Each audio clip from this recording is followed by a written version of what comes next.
raadiyoo Finfinneeti.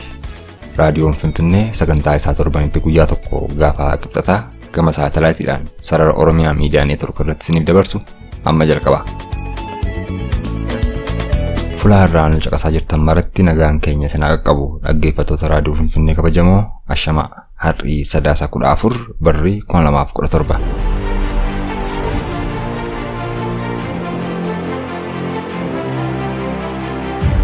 Hundatu dachee Oromoo irratti dabarteef hundatu dachee Oromoo irra jiraata hundatu dachee Oromoo irratti waan feete argata beeki saba santu deebi'ee saba gaarii kanatu hacuucamaa jira diinni nyaatee inni beelaa jira diinni jiraatee inni buqqaa jira eegtee diinni jiruusaa tolfataa Oromoon mana hidhaatti gubata saba kanatu ergaa uma kana artiistiin Oromoo kan dubbatu beeki warri aarsaa biyya keessa taa'ee Oromoof kaffalaa jiru anaaf jiraachuun yoo sabni koo jiraate anaaf jiraachuun hiikni jiruu kooti yoo sabni koo jiraate kan jedhudha. Ani warrumti UTV kanarratti yoo xiqqaatellee sirboota keenya fudhatanii gadhiisan kun maal ta'a sheeruma hoo fayyadamne hoo nu fayyadan carraa umanuu waa argannullee maaliif hin goone barbar sirba kee gadhiisee jira jedheetu kabajaan akkana jedheetu odoo gaafate sunuu kaffaltii qaala sunuu hin jiru. Artisti Muluu Baqqalaa keessummaa keenya guyyaa har'aati. Sagaleen ammas hin dhageessifnes gaafiif deebii ishee waliin taasifne keessaa kan fudhatameedha. Ani Odaa Sabaati. Keessummeessuunan haga xumuraatti isin faana tura. Oduu gurguddoo torbee isin dhageessisuuf dararaan daadhiis darabee isaa eeggachaa jira. Qophiilee keenya waliin haga xumuraatti turtii bareedaan waliin qabaadhaa isin jechaan gara dararaatti isin dabarsa.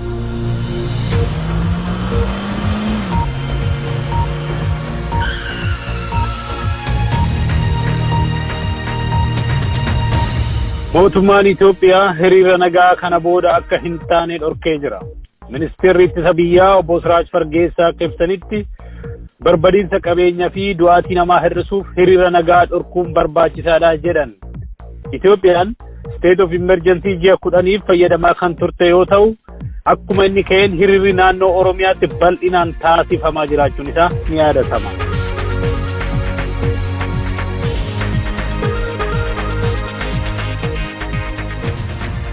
Muummichi ministeera Itoophiyaa Hayilamaariyaam Dassaaleny hidhamuun Mohaammed Hassan Alaamuddii investimentii isaa kan Itoophiyaa keessa jiru hin miidhu jedhani.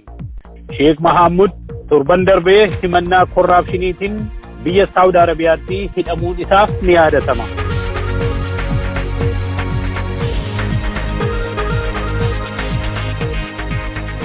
Mootummaan naannoo Oromiyaa fooyya'insa riifoormii gochaa jiru itti fufuun dargaggoota sochii gochaa jiran hojii haaraaf muuduu isaa beeksiseera. Dargaggoonni kun marsaalee hawaasaa sooshaal miidiyaa irratti yaada isaanii bal'inaan kennuun beekamu. Isaan keessas Dr. Milkeessaa Miidhagaa itti aanaa pirezidaantii Yuunivarsiitii naannoo Oromiyaa ta'uun, obbo Kabbadee Deesisaa itti aanaa itti gaafatamaa waajjira aadaa fi tuurizimii, obbo Haayiluu Addunyaa daayirektera waajjira galiiwwanii, obbo Taayyee Danda'a biiroo haqaa Oromiyaatti abbaa adeemsa koominikeeshinii mootummaa ta'uun muudamaniiru.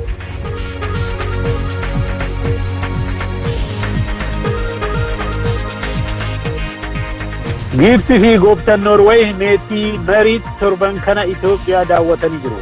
Naannoo Oromiyaa deemuun hojii misoomaa kan daawwatan yoo ta'u, uffanni aadaa Oromoo isaan lachuudhaaf kennamee jira. Itti dabalataanis mana yaalaa Finfinneetti argamu isa alarti jedhamu deemuun dhibamtoota daawwatanii jiru.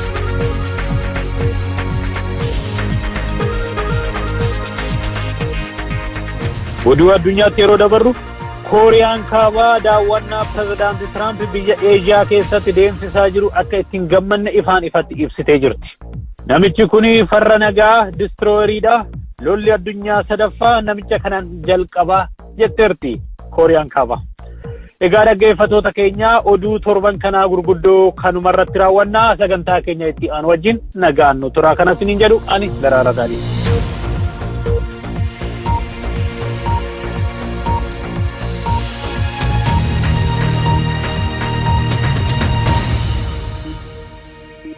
Sagantaan keenya akkuma itti fufetti jira dhaggeeffattoota keenya. Hayyoota goototaaf artiistoota keenya beekuuf yaadachuu qabna jennee amanna. Kanaafuu yeroo adda addaatti seenaa isaanii dubbisuun, sagalee isaanii dhageechisuun Dhaggeeffattootni keenya akka maqaa isaanii nuuf himan goona. Dhaggeeffattootni keenya ammoo karaa YouTube yookaan WhatsApp akkasumas gama Viberiidhaan deebii keessan akka nuuf kennitan feena. Lakkoofsi Viber yookaan WhatsApp keenya 14 286 879 dha. Haaluma kanaan har'aaf tokko qabannee isiniif dhiyaannee jirra. Innis kunoo.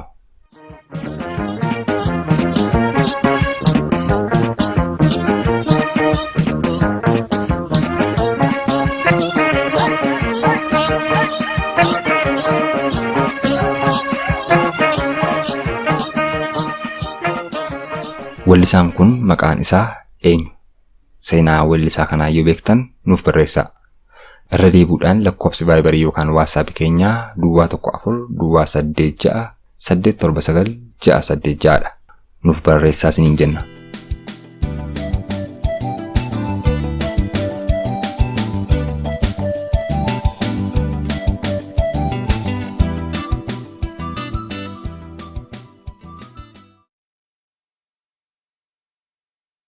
Artist Muluu Baqqalaa yeroo keetii fi baay'ee galatoomi. Dhaggeeffattoonni keenya Muluu Baqqalaa dubbisaa jedhanii yeroo adda addaa naquunnamanii turanii atis ulfaadhu. Meeqa akkuma dur yeroo hunda goonuu baayogiraafii namaa hoggaa gaafannu dura eessa dhalattee eessa guddattee waan ijoollummaa keetiiti dhaggeeffattoota raadiyoo Finfinneetti nu himi. Isarraa kaanee sanan booda itti fufa Muluu. Galatoomaa kaasinis na barbaadanii keessummaa na taasifachuu fi reediyoo Finfinnee galatoomaan jedha. Ani iddoon dhaloota kootii aanaa Qarsaa Maallimaa Leemman jedhama. Ani achittiin dhaladhee guddadhee achumattiin baradhee akkasika ka'umsi kiyyaatti. Okay. Qarsaan boqochii irraa fagaatti moo? Lakki kara boqqojjiiti miti Qarsaani. As kara tuulama kara warra giddugala keessa. Ani gara Arsiisee eennan akkamitti Qarsaan tokko hin jira gara sanallee. Ka Oromoon kun beektee iddoo jiraatutu gargari malee nu tokko. Qarsaa akkamittiin fiiguu diddee boqqojjii irraa fagoodha moo jedhee sananiyyuu. Lakki bakkuma hunda warri jiru doo fiigicha kana hirmaate waan dadhabu hin se'u. Ani garuu jimiti. Hiyyalle mana barumsaa ammaa gizeen jiru inumaan fiiga gizee kana. Haa ta'u Muluu akkamiin gara artistummaa kana dhufte? Hayyee gaaffii guddaa na gaafattee hayyee ka namni kun dhalatee of beekeen booda waa tokko waan barbaadu tokko keessatti uumama. Akkasuma nuti aartii kanatti kanan seene ijoollummaa kiyyaanan aartii kana jaaladhaa sirba kana nan heddummeessa bakkuma cidha adda addaa kanas tokkoffaadha anas argama anas sirba. Haaluma sanirraan ka'een aartiitti seene aartiin na keessumatti ijoollummaa kaasee magarte fakkaata. Dhiiguma kiyya wajjin ol makte fakkaata. Kanarraa kaaseen eegalee achii booda mana barumsaattanii mini miidiyaa Oromoo kanarratti hojjechaa ture. Kutaa tokko kaaseen afaan Oromoon baradhe. Sanaan booda achumarraan diraamaan hojjedha. Diraamaa dura sirbaa miti kanan sirbu ture diraamaa adda addaan hojjechaa ture. Achirraan sirbatti ce'ee sanarraan sadarkaa kanatti dhufuu danda'e ka hayyee.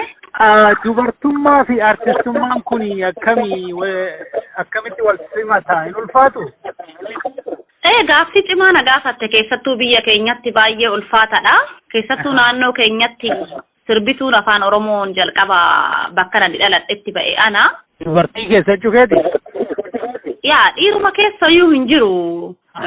Naannoo Maallimaa Leemman keessatti ana jalqaba kan ba'e.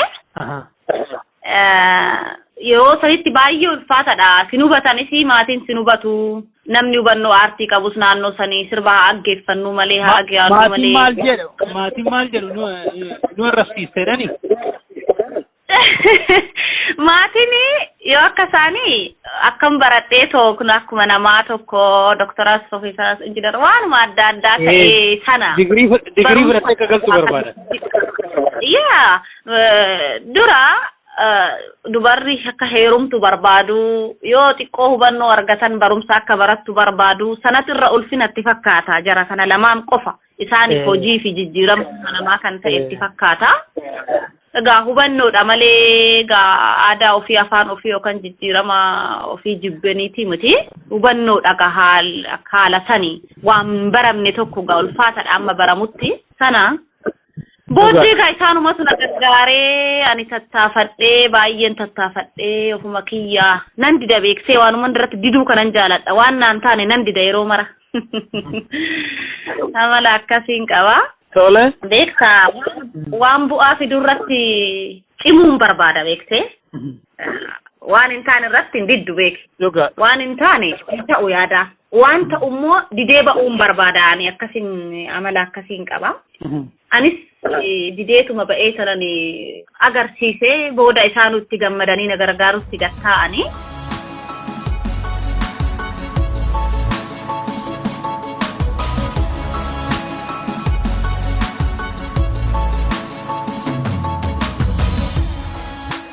Maatirra ol darbee miidhumti akkatti wal gargaaruun kuni sirbituun garuu waan biraa hin danda'u jechuun meeshaatu jira warra tiimii adda addaa wajjin hojjechuutu jira.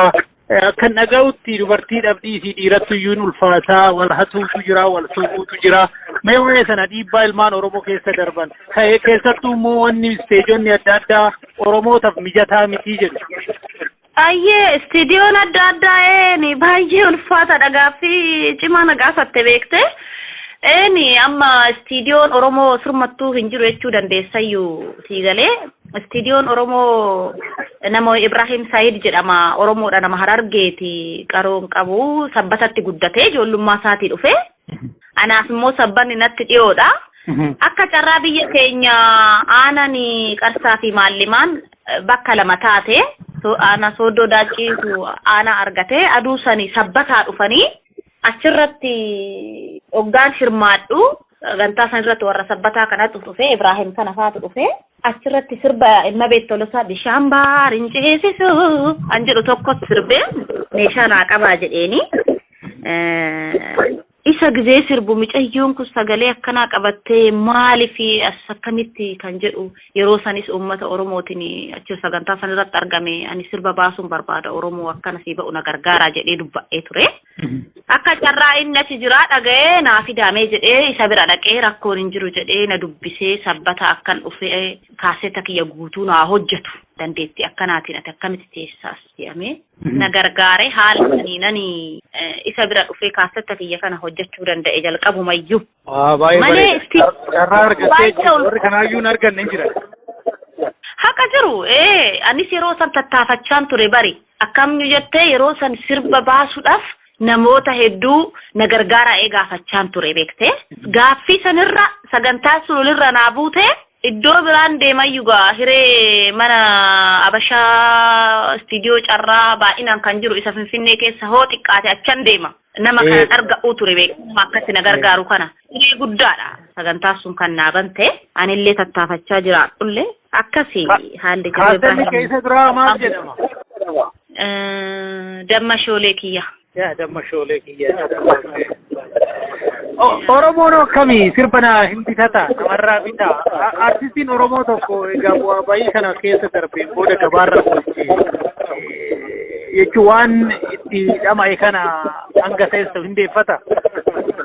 Dubbii dhugaati suni beektee Oromoon odoo teeknooloojiin jedhanii waan adda addaa kana fidanii koppii kana agarsiisuu baatanii Oromoosaa aadaa isaa saba isaa eenyummaa isaa hin jaalata waan ta'eef har'a birrii amma sanii baasee too bituu hin dhiisu beekte wanni nu jalaa akka uummata Oromoo bira wanni nu hojjenne siidiif kaasettiin seeraan akka hin geenye kan godhe warra teeknooloojiidhaan waan adda addaa magaala keessatti bulutuziidhaan maal jedhan kana bilbila irratti maal akkas koppii godhan kanatu uummata keenya bira akka seeraan hin geenye godhee uummanni sanaan fudhate malee Odoo waan akkas jiraachuu baate Oromoon aadaa isaatii fi eenyummaa isaa artistii fi aartii isaa bituudhaaf waan duubatti jedhu hin qabu beektee. Badiin kan jiru warra teknooloojii kanaan fayyadamee uummanni akka kanaan waan fayyadamu godhudha. Sanis gatii kaffaleeti kan bitu waa bilisa fudhata. Bira hin ga'u malee irratti siisan fe'a shantama kaffali jedhanii jedhan anuu dhaga'e. Jiru kun eekaa beektaa CD sodoo akkasumatti ol kaayoo CDdha sirbi muluu CD qaba CDdha kunoo bitu odoo jedhanii bituun dhiisu beektee.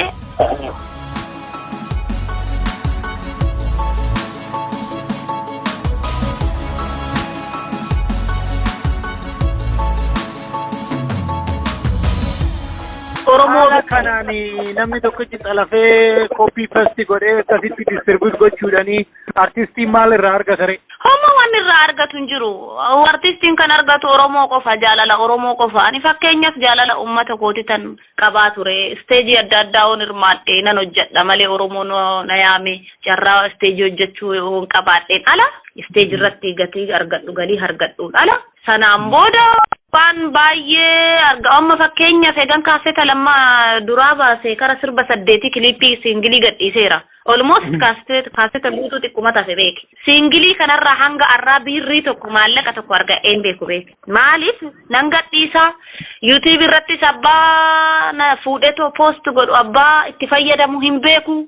Anumtillee deebi'ee sirba kee YouTube irraa hoonan nan laala jedhe gatii na gaafata. Beektee? Eenya ka gadhiisus ani warrumti YouTube kanarratti yoo xiqqaatellee sirboota keenya fudhatanii gadhiisan kun maal ta'a sheeruma hoo fayyadamne hoo nu fayyadan maali ani baay'ee gaa kanarratti kanan dabarsuu barbaadu warrumti sirba keenya fuutanii YouTube irratti gadhiistan kun carraa umanuu waa argannullee maaliif hin goone baay'ee kan na gaddisiisu kana beektee. Garuu haqsiisuun hin danda'ama beeki warra YouTubetti barreessanii to'i. Ayyee. Goosisuun hin danda'ama. Ani amma uummata gochuudhaaf eenyutu abbaa dhugaatii miti hin beekamu malee amma sirboota YouTube irra jiru hunda akka haqamu goosisuu hin dandeessu. Haqa jiru sirba kiyya YouTube irra jiru tokko hundasaa hanga har'aan bahe kara sirba 18 kara sirba 20ti yoo xiqqaate sirba tokko ani YouTube irratti mallatteessee galchee maallaqa tokko irraa arga'een beeku kanuma gadhiifamuun arga ani uummanni Oromoo alaalu maa miti jedheen bira tara garuu maal ta'a warri gadhiisan sun yoo walii yaadne maal ta'a dhugaadha anis egaa beektee maali yoo walii yaadne artistiin Oromoos dadhabee maal qaba ana qofaa miti hundaafan dubbadhaani of hunda bakka bu'ee maal ta'a walii yaadne maali hoo nus haa argatu namni sun haa argatu argatee hojii sana jaalannaanuu gadhiise immoo maal ta'a artistii Oromootis maal qaba baasii kana hunda baasee waan argatu YouTube'n xiqqoo saantii walitti xiqqoo kaffaltii haa ta'uuti hammana tarjamee persentii mana siifan kenna jedhee artistii sana quunnameera gaarii ture. Barbar sirba kee gadhiisee jira jedheetu kabajaan akkana jedheetu odoo gaafate sunuu kaffaltii qaala. Sunuu hin jiru. Horii abbaan qabnee godhameeti kanannoo jedhamaa jiru beektee ummannumti Oromoo haa aggeeffatu bira haa ga'u kan jedhudha. Garuu namni kana beekaa kan jedhudha.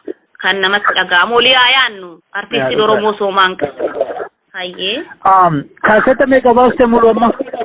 Walumaa galatti.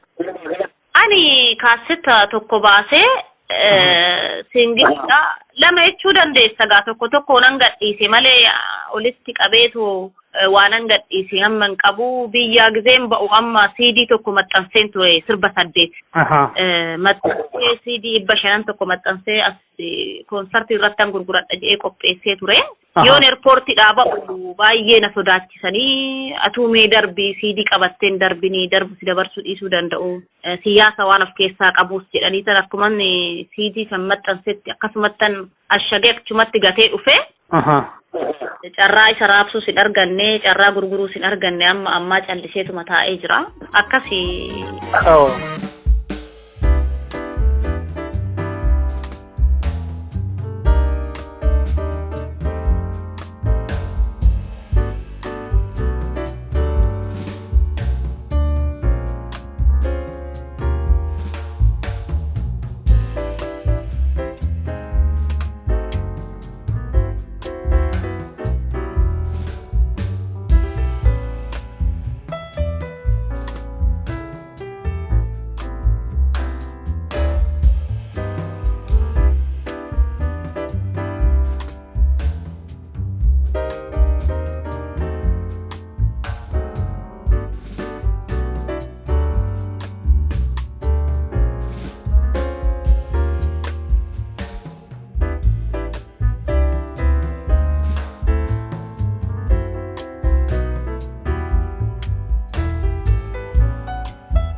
sirbi jaalalaa duwwaan hin gurguramu siyaasa walitti dabalan malee Oromoon hin bituu jedhan.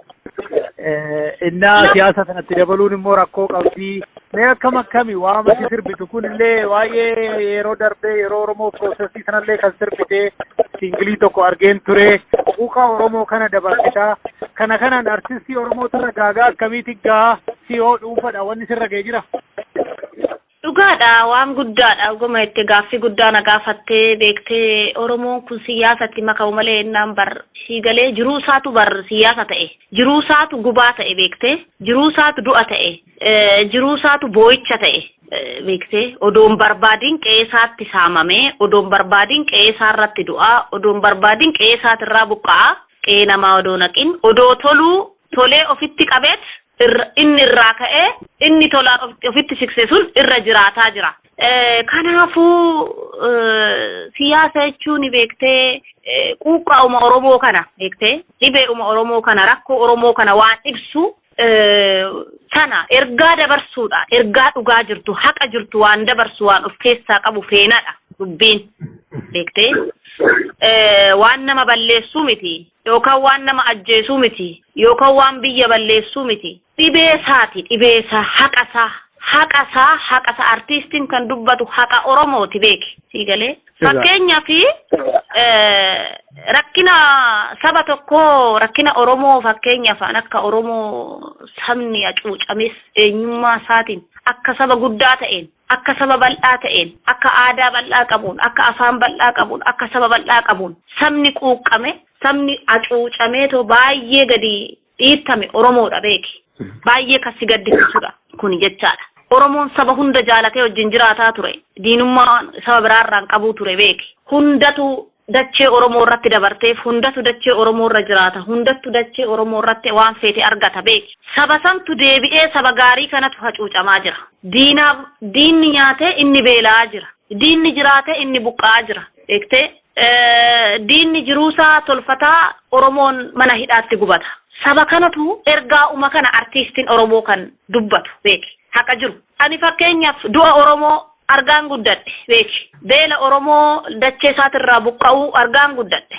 hidhaa Oromoo argaan guddadhe beeki kana ana ragaa biraa nama biraarraa nan barbaachisu kanan uummata kootitti hime beeki kanuma ana bira kan jiru kanan uummata Oromoo biras jira deebi'ee tan kana dubbadhe kanumatu akka diinummaa fi mataa akka bofaa mataa nu dha'eetu akka nujjeessan akka mana hidhaatti nu naqu mirga keenya akka maa gaafattan jedheetu hacuuccaa fi waa baay'eerraan kan nu ga'e kanuma beeki waan namaa fudhannee miti waan namaa tuqnee miti kanaaf uummanni Oromootis beektee sirba siyaasaa sirba of keessaa hoo qabaate kan jedhu rakkoo Oromoo waan himu of keessaa qabaachuu qaba jechuu qaba barbaadeeti waan biraatiif himutiin jechuufani. Ergaa kiyya naa darbee laata yaadni kiyya naa darbee gaafii kiyya kana keessa naa darbee laata jechuu isaati gaa Oromoonis yaa.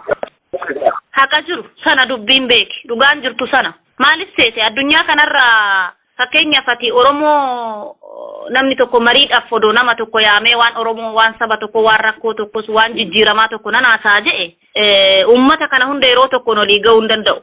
Artiistiin Oromoo garuu addunyaa sana daqiiqa 5 wal ga'ii teessisa beeki. Hangana artiin hangana vaaliyuumii qaba hangana sana dhugaan jirtu beeki.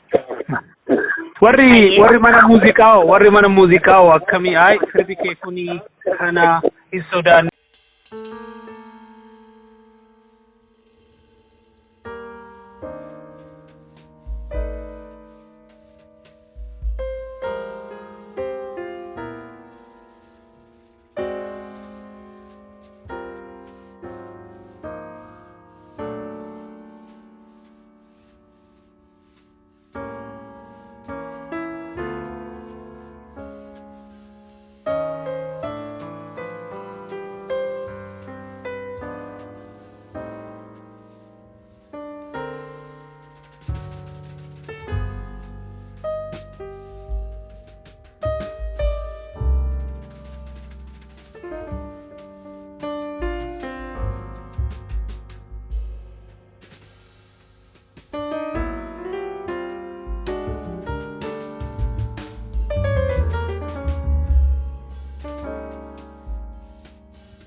muuziqaa warri mana muuziqaa akkamii ay sirbi kee kuni kana hin sodaannaa maxxansinu hin gurgurru wanna kana kun hin jira sin nama niin jira yeroo baay'ee beektee jibbaa fi moti jibba odoon ta'in hunduu jiraachuu waan barbaadu jira jiraachuun immoo anaa fi sabni koo hoo jiraate kan jedhu jira beeki waa lama jira iddoo sanitti jiraachuun anaa sabni koo hoo jiraate anaaf jiraachuun qofni gatiin qabudha warri aarsaa kaffalaa jiru kun beeki warri aarsaa biyya keessa taa'ee oromoof kaffalaa jiru anaaf jiraachuun yoo sabni koo jiraate anaaf jiraachuun hiikni jiruu kooti yoo sabni koo jiraate kan jedhudha tokkommoo jiraachuudhaaf immoo silaa waa dubba'ee waa godhee hin danda'u waan ta'eef ukkaamamuun qaba kan jedhu jira keessa beektee waa lama jira haala santu san jechisiisuu danda'a egaa kamtu akka filatamuu qabu abbaatu beeka.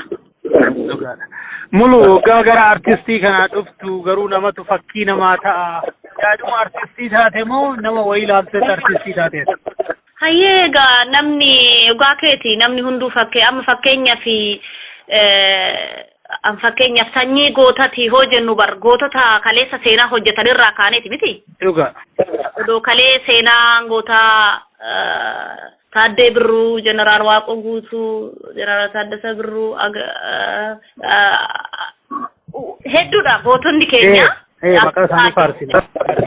Isarra dhaabbannee har'a gootummaa isaanii fi kaleessa maaliif Oromoodhaaf qaman kaleessa isaan maaliif gootummaa kanatti seenan maalinni sababni kan jedhu irraa ka'eeti waa'ee gootummaa haasofta kanaaf aartiinis eenyurraa ka'eeti eenyutu sababa naa ta'e fakkeenya eenyummaati kan jedhu tokkotti nama deemsisaa eenigaa namni kamiyyuu waan hojjeturraa fakkeenya qabaachuu qaba.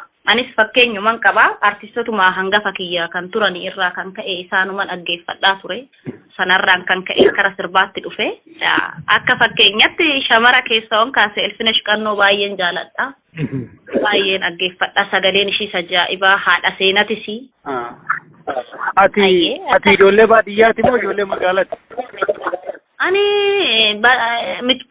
Ani nama baadiyyaati beeki magaalaan jedhamu ganda duwwaa tokkottan aladhee qaanaa qarsaa maallima. Sirba eenyu siree kan dura haala teeppiidhaan reediyoodhaan irraa dhageesse sirba afaan Oromoo. Hayyee sirba Elfinesh Qannoos na dhagaa sirba yeroo san immoo yeroo sanitti yeroo nani sirbuuf jedhu sanitti anaan duratti immoo ijoolleen dargaggoonni reefu sirbaa jiran Mabeet Tolosaa faa Meetii Jamamaa faa sirbu ayyee isaanis na dhaggeeffadha sirba dur reediyootti dhageenyu garuu sirba Elfinesh Qannooti. Isatu dursaa jedhu sana ishee. Isa dursa kaayaa hangafummaanis jirti beeka. Ani sirba eenyu akka inni agarsiisti mu? Bakka teeppii fi reediyoon jirratti nalatti. Dura kan magaalatti ol dhufee to'i sirba kaasettaan qabu jaanani bira dhufe kaasetta takkitti duwwaa qabu. Ajaa'iba. Ishumatti na naannessaa oola guyyaa guutuu. Kaasetta eenyuti laata? Kaasetta Saggaayee Dandanaati. Gadaan Oromoo shan malee yaan Oromoo shan miti. Beekootaa walii jallaa keenyee odaa jalatti isa jedhu. Akka jiru dhuguma seenaa jalqaba immoo waan guddaan seenaa ajaa'ibaa aga'uu keetti natti tole ani artistumti Oromootu Saggaayee duwwaan ta'a yeroo sanatti. Dhugaadha kaa beektaa wanumatti qaxxabde kaa yeroo sanitti dhugaadha bara. Memooriin kee jalqaba isa argate beektaame sammuun kee yeroo jalqabaatiif Innaa walaloo sana egasii nan dubbisas nan barreessas nan sirbas guutuusaa jechuudha. Kaasetta guutuusaa jechuun danda'a. Ayyee Kanaan dabarsa.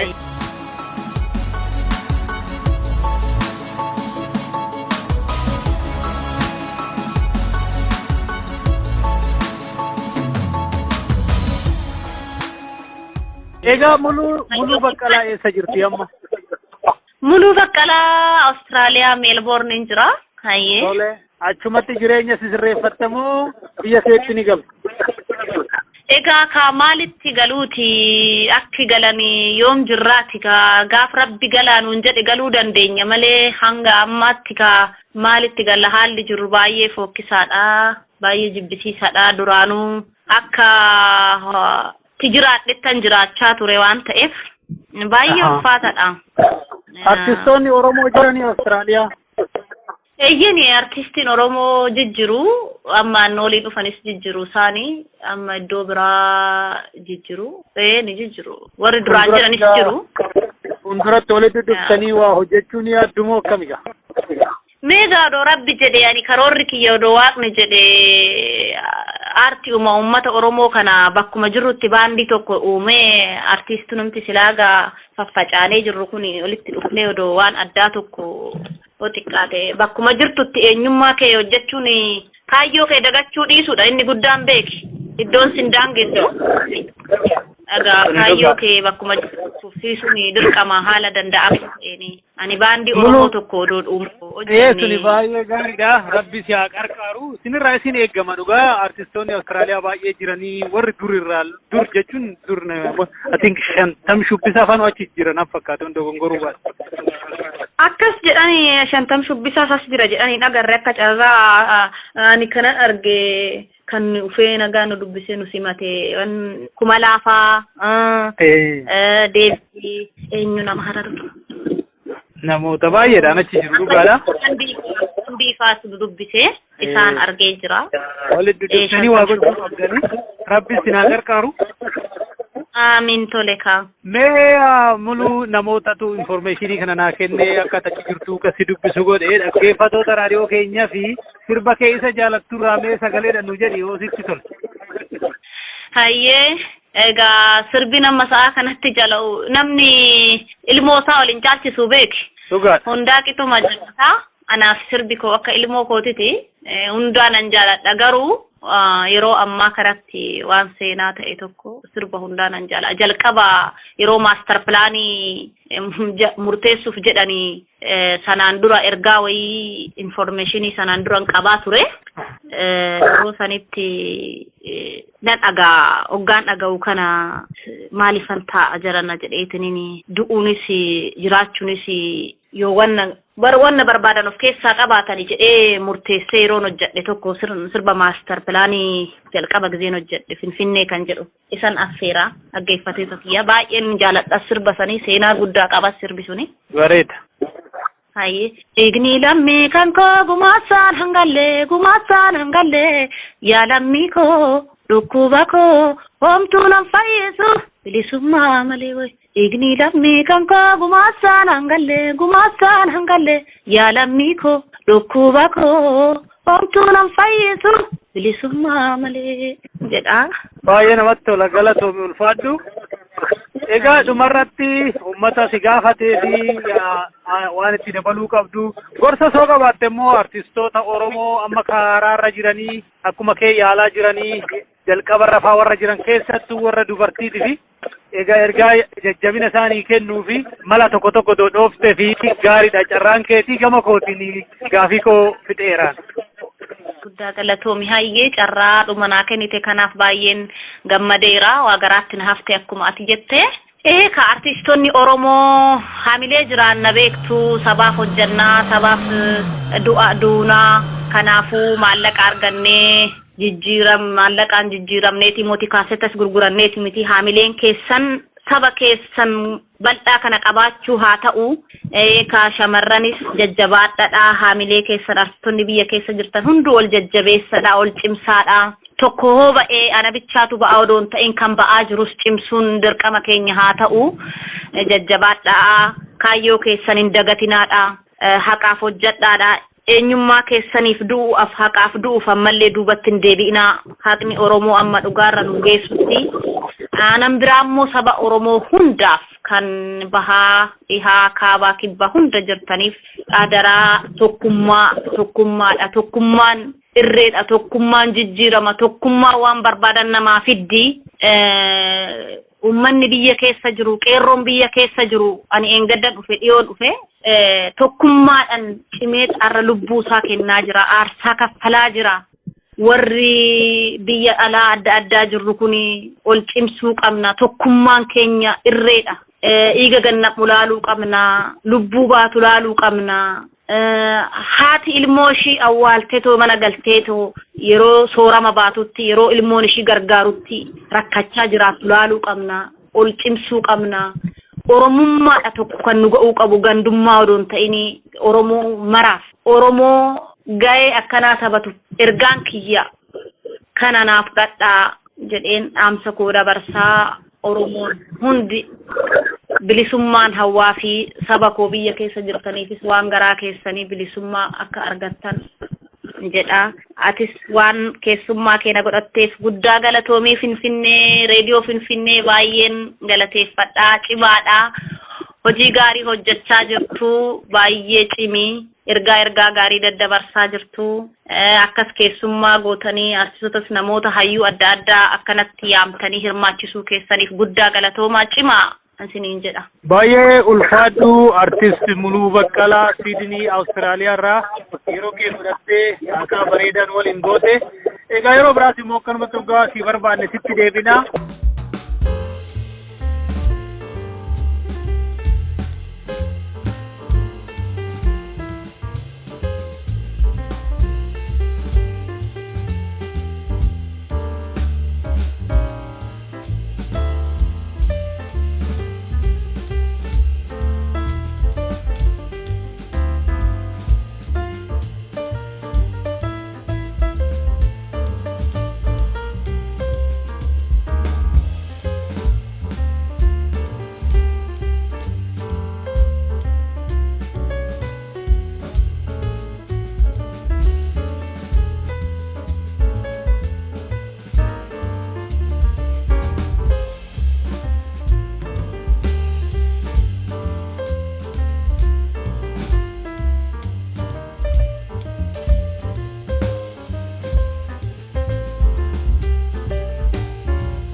nagaan uumaa isin faana ta'u keessummeessuun kan isin faana ture an Odaa Sabaadha.